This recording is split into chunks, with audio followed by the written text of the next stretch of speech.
இயேசுவில் பிரியமான சகோதர சகோதரிகளே, இன்றைய முதல் வாசகத்தின் வழியாக நம் ஒவ்வொருவருடைய வாழ்வில் நாம் உடல் நலம் குன்றுகிற பொழுது அல்லது நோய்வாய்ப்படுகிற பொழுது என்னென்னலாம் வேதனைகளை நாம் அனுபவிக்கிறோம், அதில் ஆண்டவருடைய அருட்கரம் எவ்வாறு நம்மை அழகாக வழி நடத்துகிறது என்பதை மிக சிறப்பாக இன்றைய முதல் வாசகம் தெளிவுபடுத்துவதை நாம் பார்க்கிறோம்.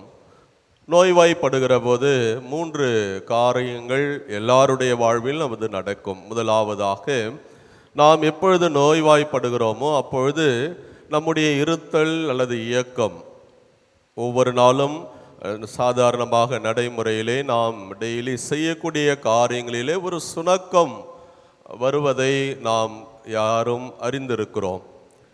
எப்படி இயல்பாக இருக்கிறோமோ அவ்வாறு இருக்க முடியாத ஒரு தன்மை வருகிறது. இரண்டாவது, நாம் இந்த நோய்வாய்ப்பட்டிருக்கிற போது அடுத்தவரை சார்ந்து வாழக்கூடிய ஒரு நிலைக்கு தள்ளப்படுகிறோம். அது மருத்துவராக இருக்கலாம், செவிலியராக இருக்கலாம், நம்மை பார்க்கக்கூடியவர்களாக இருக்கலாம், நமக்கு உணவு கொடுக்கக்கூடியவர்களாக இருக்கலாம். எனவே இரண்டாவதாக, அவர்களுடைய அந்த உதவியை நாடக்கூடிய ஒரு நிலையிலே நம்முடைய அந்த தன்மானம் அல்லது ஈகோ நமக்கு பல கேள்விகளை எழுப்பக்கூடிய ஒரு சூழ்நிலையில் நாம் இருக்கிறோம். மூன்றாவது, இந்த நோய்வாய்ப்படுகிற போது ஓய்வு எடுத்துக்கொள்கிறோம். அந்த ஓய்வு நமக்கு உடலுக்கு நல்லதுதான். ஆனால் அதே வேளையிலே அந்த ஓய்வு எடுக்கின்ற நேரத்தில் நம்முடைய எண்ண ஓட்டங்கள் எங்கெல்லாம் ஓடுகிறது. நாம் வாழ்க்கை தொடங்கிய அந்த இளம் வயதிலிருந்து நாம் செய்த தவறுகள் என்ன, அல்லது எவ்வாறு இறைவன் நம்மை பாதுகாத்தார், ஒருவேளை நான் செய்த தவறுக்குத்தான் இந்த தண்டனையா என்கின்ற எண்ண ஓட்டங்கள் எல்லாம் நம்மை அலகழித்து கொண்டே இருக்கிறது. இதுதான் ஒரு மனிதன் ஒவ்வொருவரும் நோய்வாய்ப்படுகிற பொழுது சந்திக்கக்கூடிய 3 வகையான ஒரு சிக்கல்கள் அல்லது பிரச்சனைகள். இன்றைய முதல் வாசகத்தில் எசேக்கியா நோய்வாய்ப்பட்டு சாகும் நிலையில் இருக்கிறார். அப்போ அதற்கு முன்னாடியே ஆண்டவருடைய வாக்கு எசாயா இறைவாக்கினர் வழியாக கொடுக்கப்படுகிறது.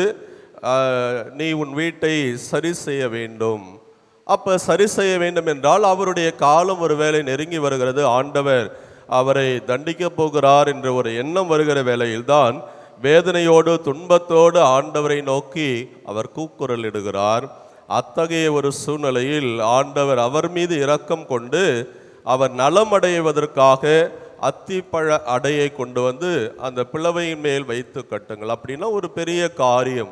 ஒருவேளை போரில் அந்த காயம் ஏற்பட்டிருக்கலாம், அல்லது வயது மூப்பின் காரணமாக கூட அவருடைய உடலிலே ஏதாவது காயம் ஏற்பட்டிருக்கலாம். அத்தகைய தருணத்தில்தான் ஆண்டவர் சொல்கிறார், அந்த அத்திப்பழ அடையை கொண்டு வந்து அந்த காயத்திலே வைத்து கட்டினால் நலமாகும்.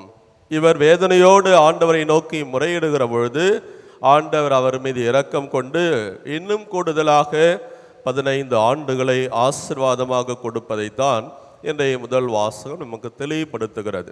எனவே அன்பார்ந்த சகோதர சகோதரர்களே, நாம் கற்றுக்கொள்ளக்கூடிய செய்தி, ஒவ்வொரு முறையும் நாம் நோய்வாய்ப்படுகிற போதுதான் அந்த நோய்வாய்ப்படுகிற அந்த சூழ்நிலையிலே நான் முதலில் கூறிய அந்த 3 காரியங்கள் நம்ம எல்லாருடைய வாழ்விலும் நடக்கும்.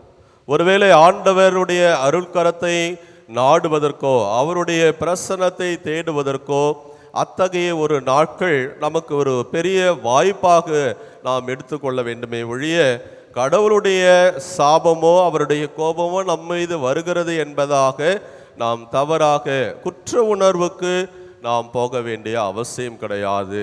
ஏனென்றால் நம் இறைவன், நாம் வணங்குகிற வழிபடுகிற இறைவன் அப்படி நம்முடைய பாவங்களுக்கு தண்டிக்க வேண்டும் என்று சொன்னால் இந்த உலகத்திலே யாரும் வாழவே முடியாது. இரக்கமும் கனிவும் பரிவும் உள்ள ஒரு இறைவனாக அவர் இருக்கிறார். இன்றைய நற்செய்தி அதற்கு ஒரு பெரிய சான்றாக இருக்கிறது.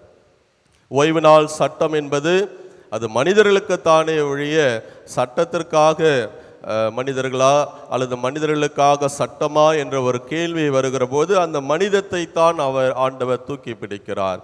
எனவே அன்பார்ந்த சகோதர சகோதரிகளே, ஒவ்வொரு நாளும் நம்முடைய அன்றாட வாழ்க்கையில் நாம் உடல்நல குறைவு அடைகிற போது அந்த ஆண்டவரை நாடுவோம். அவருடைய அருட்கரம் ஒவ்வொரு நாளும் நம்மோடு இருந்து நம்மை வழிநடத்தும். அவர் நம்மை தாங்கிக் கொள்வார் என்ற நம்பிக்கையோடு குற்ற உணர்வுக்கு ஆளாகாமல் ஆண்டவர் மீது நம்பிக்கை உள்ள பிள்ளைகளாக வாழ தொடர்ந்து ஜெபிப்போம். இறைவன் இயேசு நம்மை நிறைவாக ஆசீர்வதிப்பாராக. ஆமீன்.